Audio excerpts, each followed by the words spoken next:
Dans cette vidéo, nous allons voir comment utiliser Model Builder et plus spécialement ici, comment utiliser la notion de l'outil donc de boucle, d'itération, je devrais dire, donc pour pour prendre toutes les classes d'entités qui se trouvent à l'intérieur d'un répertoire et de l'amener à l'intérieur d'une géodatabase. Donc, j'ai des données donc ici qui vont être, je vais prendre mon répertoire temp. J'ai quelques données de démo à l'intérieur de ça. Donc, j'ai plein de petites choses, mais on peut voir que j'ai des shapefiles qui sont à l'intérieur. Et ce que je vais faire ici, c'est de prendre tous ces shapefiles-là et de les apporter à l'intérieur d'une database qui est à l'intérieur d'un répertoire. Donc, je vais demander à l'usager qui choisisse de créer un répertoire, créer une database, aller chercher le répertoire source et tout va se faire, tout va s'importer automatiquement. Donc, j'ai déjà un projet d'ouvert. Donc, vous pouvez voir ici Toolbox. Donc, j'ai une boîte à outils avec mon projet dans ArcGIS Pro. Et ce que je vais faire ici, je vais faire nouveau. Et dans nouveau ici, évidemment, je vais faire modèle. Donc, j'ai un modèle vide ici qui s'appelle modèle. Donc, c'est la base. Donc, il n'y a pas d'autres éléments à voir là-dessus. Et ce que je peux faire pour cet élément-là ici, ben, c'est de créer déjà des éléments de base. Donc, ce que je vais faire, c'est que je vais demander à l'usager qui rentre un nom pour créer un répertoire, un nom pour créer une database dans ce répertoire-là. Donc, je vais me créer le modèle qui est ici, donc va me servir à faire ceci. Et dans les boîtes à outils, donc dans Tools ici, ben, je peux faire des recherches ou tout simplement cliquer sur Tools ici. Donc, c'est outils, là je l'ai en anglais, mais je le traduis au fur et à mesure. Donc, vous allez trouver à peu près les mêmes choses si vous l'avez en français. Et de là, ici, ben, on peut aller chercher les outils favoris. Et vous avez des éléments récents donc, que j'ai fait. Donc, ça, c'est des petits tests, des petites démonstrations que j'ai fait auparavant. Donc, ce qu'on peut aller chercher dans les notions des outils, ben, on peut déjà aller chercher Create Folder. Donc, autrement dit, c'est créer un- un répertoire. Donc, ici, on a cet outil-là. Donc, il y a plein d'outils qui sont disponibles à l'intérieur de ArcGIS Pro. Mais il y a des outils aussi qui sont, si je viens dans Toolbox, ici, vous allez avoir des outils qui sont peut-être pas très, très géographique. Autrement dit, là, c'est Data Management Tool, je crois. Vous allez avoir, par exemple, dans Général, copier, supprimer, ça c'est quand même pas si pire. Mais vous allez avoir aussi pour la notion de créer des répertoires, créer des fichiers. Donc, il y a plein de petites choses que vous pouvez retrouver à l'intérieur de ça. Create Geodatabase, Create Connection, ici, Create Folder. Donc, création d'un répertoire. Il y a plein d'éléments là, qui sont plus ou moins géographiques et ça permet justement de pouvoir automatiser des tâches avec Model Builder.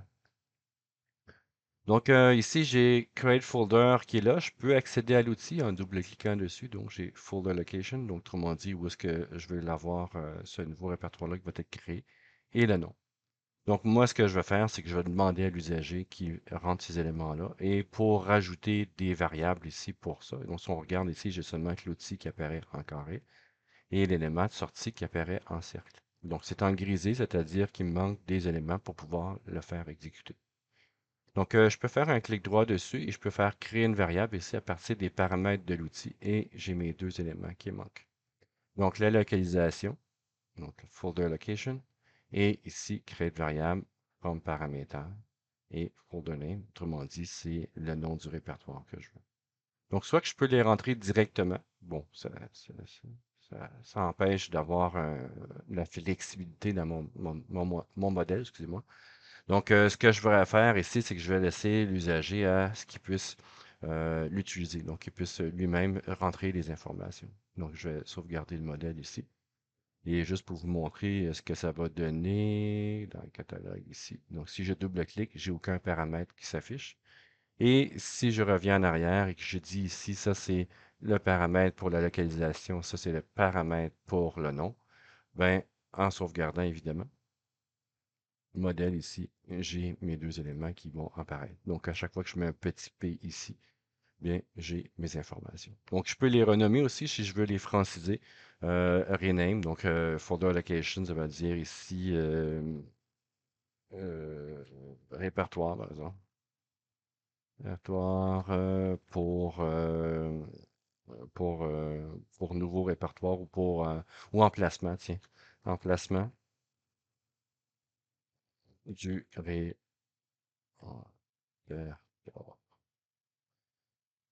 Si je fais des fautes de frappe, je m'en excuse déjà d'avance.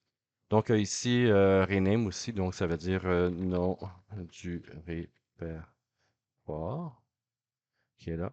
Et donc en sauvegardant cet élément-là et en double-cliquant ici, au moins j'ai des choses qui sont plus intéressantes à faire. Et c'est des éléments qui sont requis, obligatoires évidemment, pour l'outil qui est ici. Ce que je peux faire par la suite, donc, ben, je peux faire création d'une géodatabase. Donc, dans les outils, dans le geoprocessing ici, dans les géotraitements, je peux faire create ici geodatabase. Donc, création d'une geodatabase, create file geodatabase ici. Et ce qui me permet ce que Model Builder me permet de faire, c'est d'aligner des outils, donc de les mettre ensemble. Donc, en cliquant, par exemple, sur celui-là en sortie et en cliquant sur le nouvel outil ici. Il me demande, OK, donc ça, c'est un répertoire. J'ai compris que c'est un répertoire. Avec quoi tu veux l'assigner? Donc ici, mais ça va être la localisation de ma nouvelle journée de base ici. Donc, autrement dit, je vais demander à l'usager qui crée un répertoire, un nom, et à l'intérieur de ça, ben, il va y avoir la nouvelle journée de base qui va être faite, et c'est la journée de base de sortie. Donc, je peux aller chercher aussi une nouvelle variable à partir des paramètres. Donc, je peux aller chercher le nom de la journée de base ici. Et je peux renommer. Donc, ça va être GDB, par exemple. Je vais marquer nom GDB, journée de base. Voilà. Donc, ça, ici, ça va être un paramètre. Voilà. Ici. Et dans le catalogue, évidemment, ben, je vais avoir un autre élément, donc le nom de la journée de base. Je peux déjà tester cet élément-là ici. Donc, on peut dire l'emplacement du répertoire. Disons que je vais l'avoir dans CTEMP. Donc, je l'écris ici. Quoique je peux aller chercher avec le petit icône qui est là.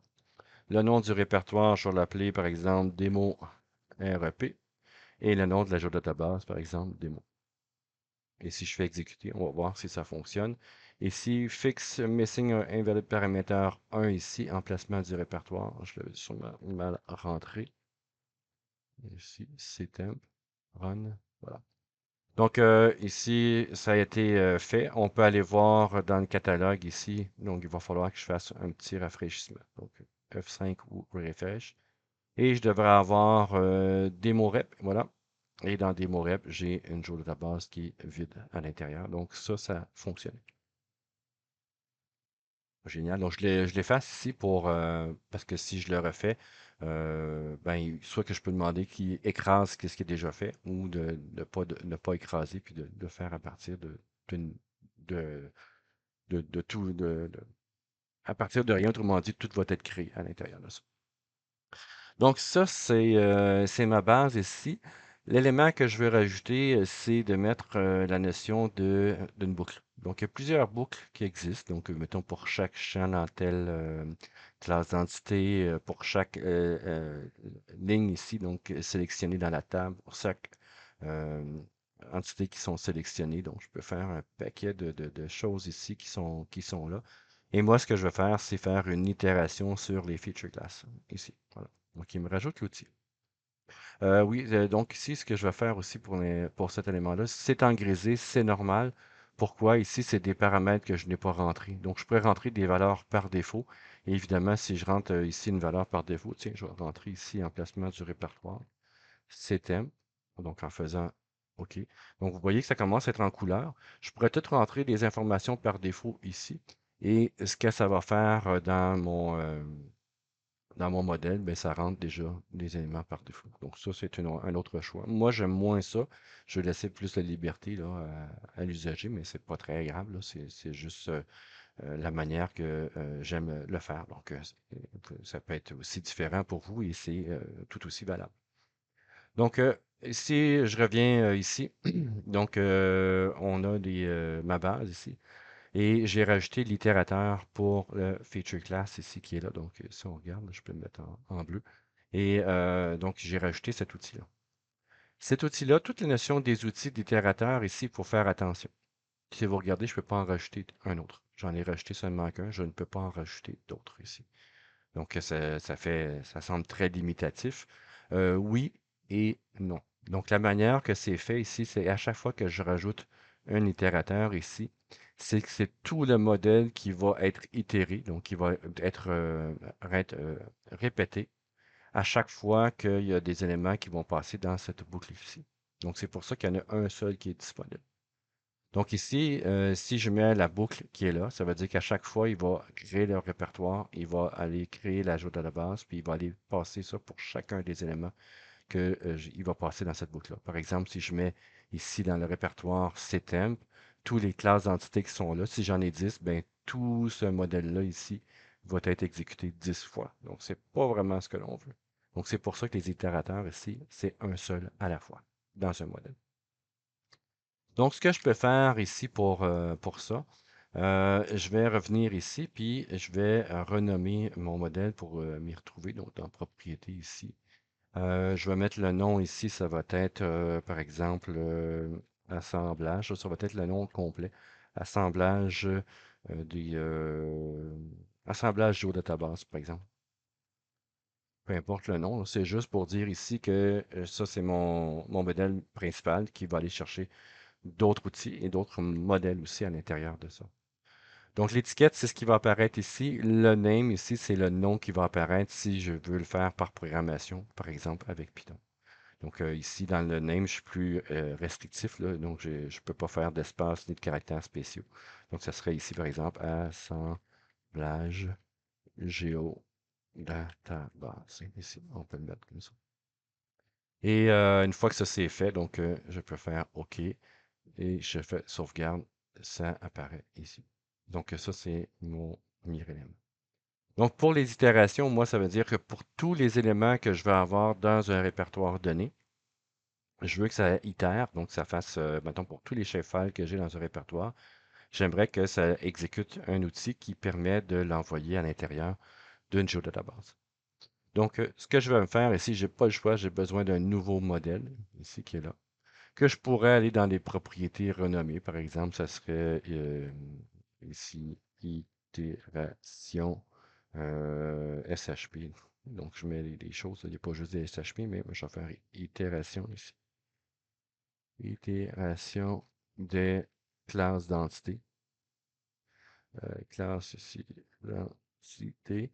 Tiens, je vais aller chercher itération, classe d'entité. Je vais marquer itération CE, classe d'entité. Voilà. Donc, ça va être le nom de mon élément. Donc, je le sauvegarde ici. C'est changé. Et c'est à l'intérieur de cet élément-là que je vais mettre mon itérateur. Donc, ici, itération des classes d'entité. Donc, ici, je vais leur cliquer. Voilà. Donc, j'ai l'itérateur ici. Je peux double-cliquer. Donc, il va me demander un élément d'entrée, des wildcards, autrement dit, des éléments pour filtrer par nom et les types aussi. Donc, si je vais avoir seulement des classes d'entités qui sont de type line, point, polygone, ainsi de suite. Donc, je peux l'utiliser. Et récursif, ça veut dire pour chaque sous-répertoire à l'intérieur. Donc, je pourrais dire ici de descendre jusqu'à tous les sous-répertoires. Donc, ça serait possible aussi d'être fait. Donc, ce que je vais faire ici, là-dedans, donc je vais créer une variable à partir du paramètre. Donc, je vais avoir besoin du workspace ou du feature dataset. Autrement dit, c'est la source. Donc, si je vais mettre paramètre et je vais le renommer aussi. Donc, ça va être ici emplacement des classes d'entité. Attends, j'ai mis un S ici, bon, c'est pas grave. Il y a plusieurs entités à l'intérieur et donc ici, voilà, donc ça va être parfait pour cet élément-là.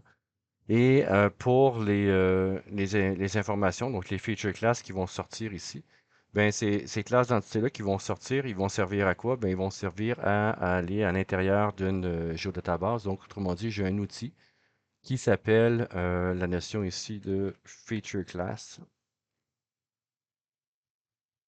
Classe ici vers GeoDatabase. Donc, classe d'entité vers GeoDatabase. Et je peux ici aller chercher l'outil. Et en entrée, bien évidemment, c'est pas très compliqué. Qu'est-ce que j'ai besoin pour le faire rouler? Ben, c'est d'avoir une classe d'entité qui va aller dans la GeoDatabase, donc un input feature. Et si on regarde dans l'outil, ce qu'il demande ici, c'est l'output GeoDatabase ici. Donc ici, c'est l'update, updated ici GeoDatabase, ça, je n'aurai pas de besoin. Et de là, ici, je peux faire créer une variable à partir du paramètre et de dire ici l'output GeoDatabase ici, qui va être là. Voilà. Donc, pour chaque élément ici, ben, il va faire rouler aussi l'outil. Donc, ça, c'est vraiment génial pour ça. Et ça aussi, ça va être un paramètre. Donc, ça veut dire, si je fais renommer, rename ici, ça va être joue-là de base de résultante, par exemple. Résultante. Voilà. Ou de sortie, peu importe. Résultante ici, ou ouais, c'est ça, au final, peu importe. Donc, c'est juste pour s'y retrouver avec ces éléments-là. Donc, les classes d'entité vont aller se mettre les unes après les autres de cette manière-là. Donc, si je sauvegarde ici mes informations, ce que je dois faire maintenant, c'est ni plus ni moins de prendre l'itérateur et de le rajouter ici. Donc, dans l'itérateur, ici, ben, le output GeoDatabase qui va être créé va me servir de GeoDatabase de sortie pour l'itération. Donc, ici, je rentre ça ici, GeoDatabase résultante. Et ici, ce qui va me manquer aussi là-dessus, dans les notions, je vais aller voir créer de variable à partir des paramètres. C'est l'emplacement des entités. Donc, autrement dit, l'identité qu'on doit rechercher. Donc, ici, je vais le mettre de cette manière-là et je vais faire paramètre ici. Donc, ce que je vais demander ici, c'est que l'usager puisse créer ces éléments-là ici, les uns après les autres. Et une fois que ça c'est fait, ben, cet élément-là va être déclenché. Donc, je peux valider. Donc, ça semble être bon. Je sauvegarde, évidemment. On va sauvegarder l'autre, vraiment sauvegarder. Et on va tester l'outil. Donc, assemblage géodatabase ici. Donc, c'est simple, le répertoire de où est-ce que je vais mettre mon nouveau répertoire, où est-ce qu'il va y avoir une nouvelle géodatabase à l'intérieur. Le répertoire pour aller vérifier où sont ici, ça va être des shapefiles. Donc, tous les shapefiles qui vont être à l'intérieur de ce répertoire-là vont être envoyés dans la géodatabase que je veux créer. Donc, le nom ici, je vais l'appeler démo REP. Et le nom de la géodatabase ici, je vais l'appeler simplement démo. Voilà. Et on va le faire rouler. Donc, ça devrait aller chercher tous les shapefiles. Ici, donc, VDQ, ici, Ville de Québec, les bâtiments. Donc, il y en a quand même beaucoup. C'est pour ça que ça prend un certain temps. Voilà. Et on peut aller voir si c'est vraiment fait. Donc, dans Catalogue, ici, je vais faire un rafraîchissement sur Temp. Refresh ici. Et à l'intérieur de ça, je devais avoir démo rep. Voilà. Démo. Et à l'intérieur, ici, si je fais refresh, voilà. Donc, tous mes éléments qui étaient dans le répertoire CTM. Donc, je devrais avoir Poly USA, USA, VDQ bâtiment, VDQ Québec, VDQ quartier ici. Donc, toutes mes chaînes files que j'avais là-dessus. Donc, ici, en voilà une, deux, trois et quatre. Il n'y en a pas d'autres. Donc, ça a été fait. Donc, c'est la manière de faire pour utiliser l'itérateur. Donc, j'ai utilisé celui-là ici, mais les autres vont fonctionner de la même manière.